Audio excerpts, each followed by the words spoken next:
Estados Unidos no entró en Vietnam pensando que iba a perder. Entró convencido de que sería rápido, controlable y lejano. Para Washington, Vietnam era solo un punto pequeño en el mapa, un país rural sin industria ni poder real. Pero esa percepción ignoraba algo clave.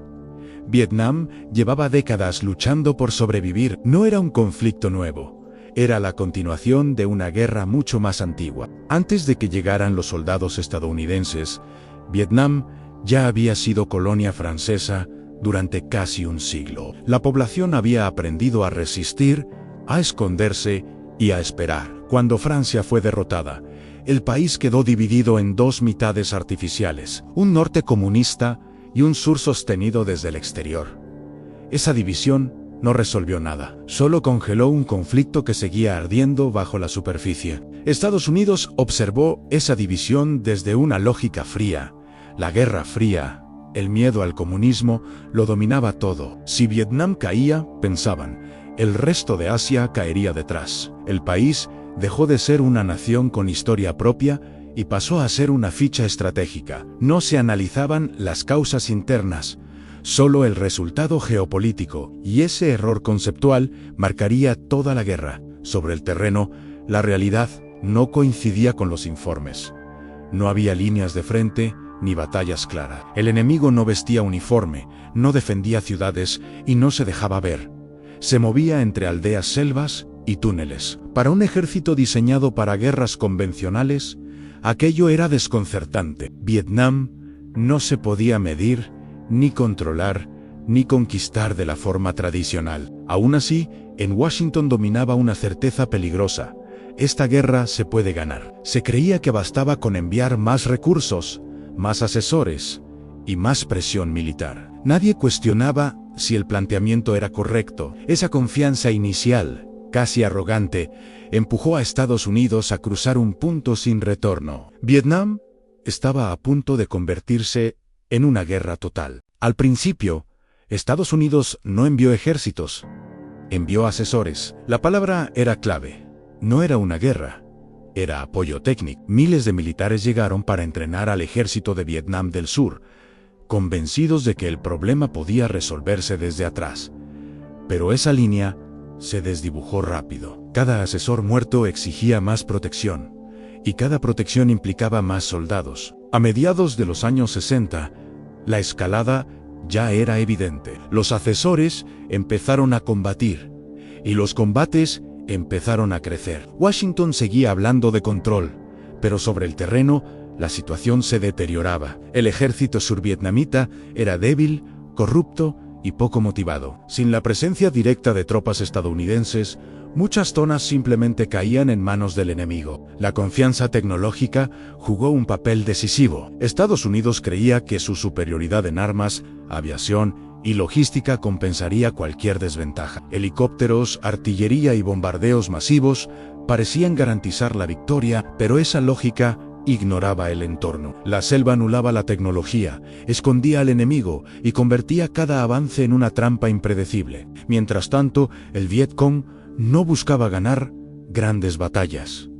Su objetivo era resistir, desgastar y desaparecer. Atacaban rápido, causaban bajas y se retiraban antes de que llegara la respuesta. Cada día sin una victoria clara erosionaba la moral estadounidense. No había conquistas visibles, solo patrullas interminables y una sensación constante de estar perdiendo el control. Pese a las señales de alarma, la narrativa oficial seguía siendo optimista. Los informes hablaban de progreso, de enemigos abatidos y de zonas pacificadas. Pero esa imagen no coincidía con la realidad del soldado en el terreno. La guerra ya no parecía temporal ni limitada. Sin decirlo abiertamente, Estados Unidos ya estaba atrapado en Vietnam. Vietnam no se parecía a ningún campo de batalla conocido por Estados Unidos. La selva lo cubría todo, limitaba la visibilidad, absorbía el sonido y convertía cada paso en una amenaza. El calor,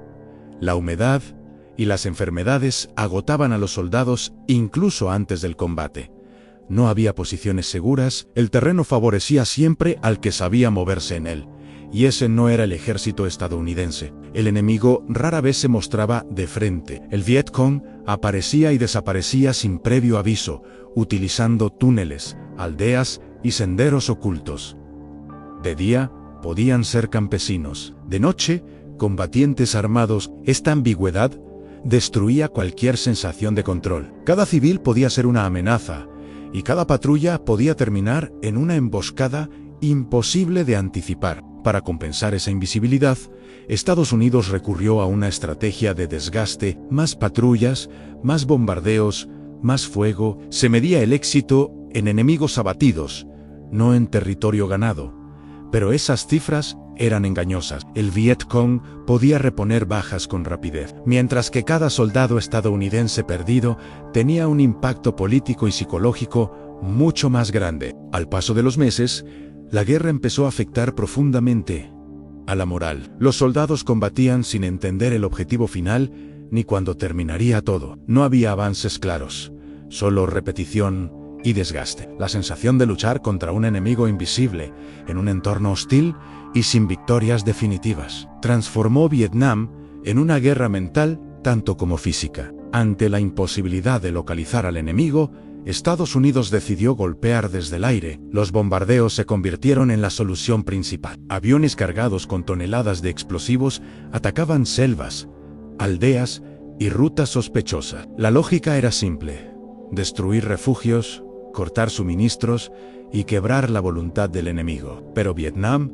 no era un objetivo fijo, era un territorio vivo y cambiante. El uso de napalm y agentes químicos marcó un punto de no retorno. Estas armas no solo destruían posiciones militares, también arrasaban cultivos y poblaciones enteras. Las imágenes comenzaron a circular fuera del frente y mostraban una guerra cada vez más difícil de justificar. Lo que se presentaba como una operación estratégica empezó a percibirse como una campaña de devastación sin control. Paradójicamente, la escalada aérea no debilitó al enemigo como se esperaba. El Vietcong y Vietnam del Norte se adaptaron, dispersaron fuerzas y reforzaron túneles. Cada bombardeo fortalecía su narrativa de resistencia. Mientras tanto, el conflicto se ampliaba a países vecinos, convirtiendo una guerra local en un problema regional con consecuencias imprevisibles. Cuanto más se bombardeaba, más difícil era detenerse.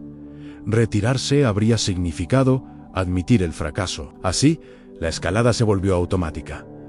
Más aviones, más misiones, más destrucción. Pero ninguna de esas acciones acercaba el final. Estados Unidos estaba atrapado en una lógica peligrosa: seguir avanzando sin saber hacia dónde ni cómo salir de Vietnam. Mientras la guerra se intensificaba en Vietnam, en Estados Unidos comenzaba otra batalla. Por primera vez, un conflicto se veía casi en tiempo real en los hogares. Las noticias mostraban ataúdes, aldeas destruidas y soldados exhaustos. La distancia entre el discurso oficial y la realidad televisada generó desconfianza. Para muchos ciudadanos, la guerra dejó de parecer necesaria y empezó a parecer absurda. Las universidades se convirtieron en centros de protesta. Estudiantes, intelectuales y veteranos cuestionaban abiertamente el conflicto. No era solo una oposición política, era un rechazo moral. El reclutamiento obligatorio alimentó la ira social, ya que miles de jóvenes eran enviados a luchar por una causa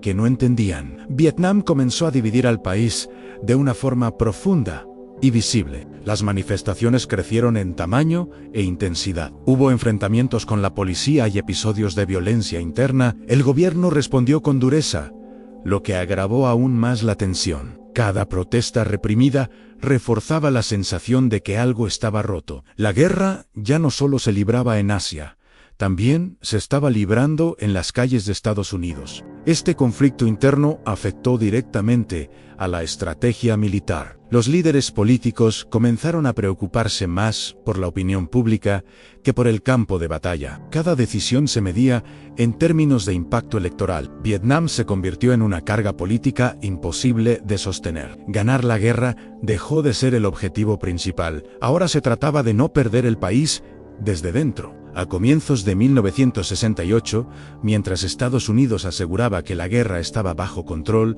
ocurrió lo impensable. Durante el Tet, El Año Nuevo vietnamita, las fuerzas comunistas lanzaron ataques simultáneos en todo Vietnam del Sur. Ciudades, bases y embajadas fueron golpeadas a la vez. Aunque militarmente no fue una victoria clara, psicológicamente cambió la guerra para siempre. Las imágenes de combates en lugares que se creían seguros impactaron al mundo. Si el enemigo podía atacar en cualquier momento y en cualquier lugar, ¿qué significaban entonces los informes optimistas? La ofensiva del Tet destruyó la credibilidad del gobierno estadounidense. La idea de una victoria cercana se desmoronó en cuestión de días frente a la opinión pública. En el campo militar, Estados Unidos logró repeler los ataques y causar enormes bajas al enemigo. Pero ese detalle pasó a segundo plano. La percepción era lo que importaba. La guerra ya no parecía ganable. La confianza se transformó en duda, y la duda en cansancio. Tet demostró que el enemigo no estaba debilitado, sino dispuesto a luchar indefinidamente. Después del Tet, algo cambió de forma irreversible. Los líderes políticos comenzaron a hablar de negociaciones y retirada, palabras impensables meses antes. La ofensiva no derrotó a Estados Unidos en el campo de batalla, pero sí en el terreno más importante, la mente colectiva. A partir de ese momento, la pregunta ya no fue cómo ganar, sino cómo salir de Vietnam. Tras la ofensiva del Tet, la guerra entró en una fase lenta y agotadora. Estados Unidos ya no buscaba expandirse, sino resistir sin empeorar la situación. Las operaciones militares continuaban, pero sin una estrategia clara de victoria. Cada mes que pasaba aumentaban las bajas y disminuía la paciencia pública. Vietnam se convirtió en una guerra que nadie sabía cómo terminar. El gobierno estadounidense inició una retirada gradual conocida como vietnamización. La idea era transferir la responsabilidad del combate al ejército survietnamita, mientras las tropas estadounidenses regresaban a casa. Sobre el papel parecía lógico, pero en la práctica era frágil. El ejército local seguía dependiendo del apoyo externo y carecía de cohesión para sostener el conflicto por sí solo. Mientras tanto, los combates no se detenían. Los soldados que quedaban vivían con la sensación de estar cubriendo una retirada que no podían admitir abiertamente. La moral seguía cayendo y los incidentes de indisciplina aumentaron. La guerra había perdido cualquier justificación clara. Ya no se hablaba de ganar, solo de evitar una derrota humillante. Vietnam del Norte entendió esta debilidad y ajustó su estrategia.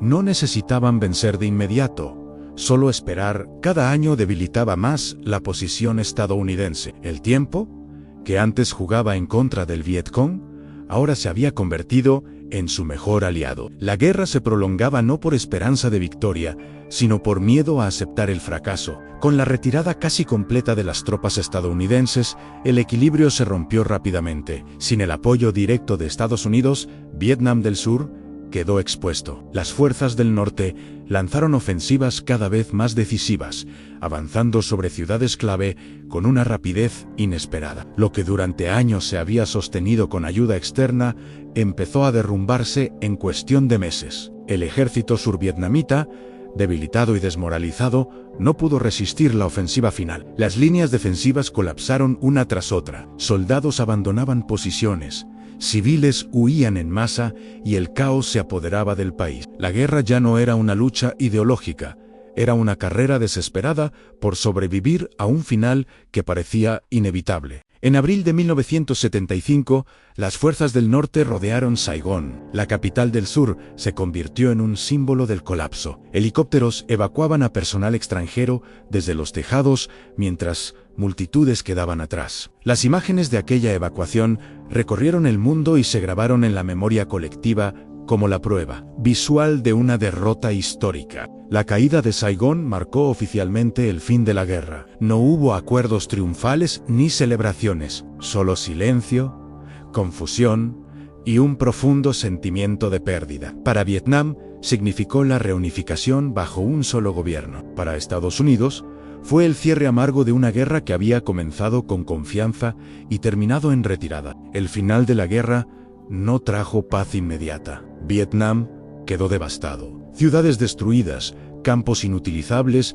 y millones de personas desplazadas marcaron el paisaje del país durante años. Las secuelas físicas de los bombardeos y agentes químicos continuaron afectando a la población mucho después del último combate. La victoria tuvo un costo humano difícil de dimensionar. En Estados Unidos, las consecuencias fueron diferentes, pero igual de profundas. Miles de veteranos regresaron con traumas psicológicos y pocas respuestas. La sociedad no los recibió como héroes, sino con indiferencia o rechazo. La guerra dejó una marca duradera en la confianza pública hacia el gobierno y generó una desconfianza que influiría en futuras decisiones militares. A nivel político, Vietnam cambió la forma en que Estados Unidos se veía a sí mismo. Por primera vez, la idea de invencibilidad fue cuestionada abiertamente. El fracaso mostró los límites del poder militar y expuso los riesgos de intervenir sin comprender el contexto local. Vietnam se convirtió en un ejemplo constante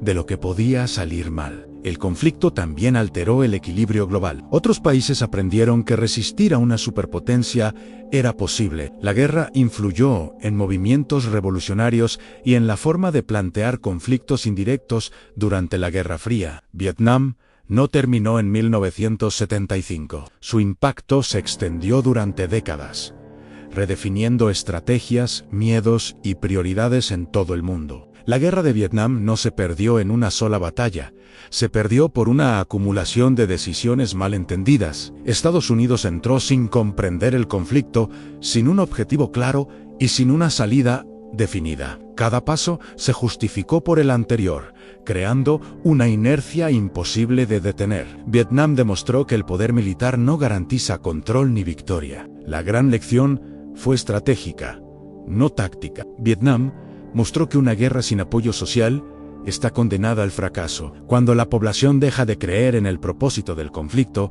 ningún ejército puede sostenerlo. La brecha entre la realidad y el discurso oficial fue tan grande que terminó destruyendo la legitimidad de toda la intervención. También dejó una advertencia sobre la naturaleza de las guerras modernas. Enfrentarse a un enemigo invisible, motivado y arraigado en su territorio cambia por completo las reglas. Vietnam no fue una guerra de conquistas, fue una guerra de resistencia. Y en ese tipo de conflictos, el tiempo suele favorecer al que está dispuesto a esperar más. Hoy, Vietnam sigue siendo un referente inevitable cuando se habla de intervenciones militares, no como una simple derrota, sino como un recordatorio permanente. La guerra enseñó que ignorar la historia, la cultura y la voluntad de un pueblo tiene consecuencias enormes. Vietnam no solo cambió un país, cambió para siempre la forma de entender la guerra.